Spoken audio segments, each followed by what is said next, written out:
ఓ 15-20 ఏళ్ల కింద పిల్లగాళ్ళు సన్నగా షీపురు పుల్ల లెక్కుండి ఊకే ఊకే సుస్థి చేస్తురని డాక్టర్ తాని తీసుకపోతే రోజుకో గిలాసడు చిక్కెట్ పాలు తాగిపిర్రమ్మ పిల్లగానికి ఎట్లా దొడ్డుగాడో చూద్దాం అని చెప్పేటోళ్ళు. పెద్దోళ్ళు కూడా గట్టినే చేసేది డాక్టర్ చెప్పినట్టే. కానీ ఇప్పుడు డాక్టర్లు కూడా పిల్లగాళ్ళు బలంగా తయారు కావాలంటే పాలు తాగిపిర్రి అని చెప్పేటట్టే లేదు పరిస్థితి. అగో ఎందుకో మరట్లా.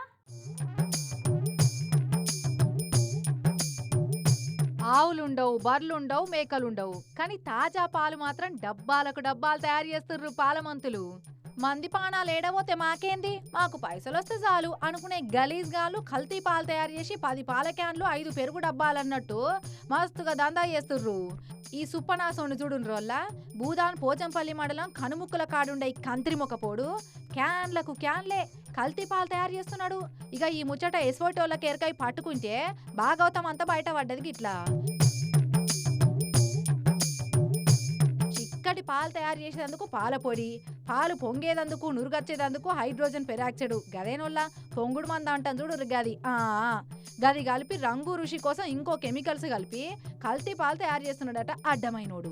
చిన్నపిల్లగాళ్ళు తాగుతారు, పెయిల మంచిగా లేని పేషెంట్లు తాగుతారు. అసొంటోళ్ళకి ఈ పాలు తాగితే పానాలు పోతాయన్న సోయి ఉండద్దు ఈ సోడిగాలకు. ఎంతసేపు పైసలు సంపాదించుకోవాలన్న యావ తప్ప మంది ఏడబోతే మాకేందన్నట్టే ఉన్నారు. ఇవాళ ఈ గలీజోడు దొరికిండు గాని దొరకనోళ్ళు ఎంతో మంది ఉన్నారు. చాలా హోటళ్ళు, రెస్టారెంట్లు, టిఫిన్ సెంటర్లలో వాడే పాలు, పన్నీరు, కోవా 99% కల్తీదే వాడుతున్నారని ఫుడ్ సేఫ్టీ వాళ్ళే రిపోర్ట్ ఇస్తున్నారు.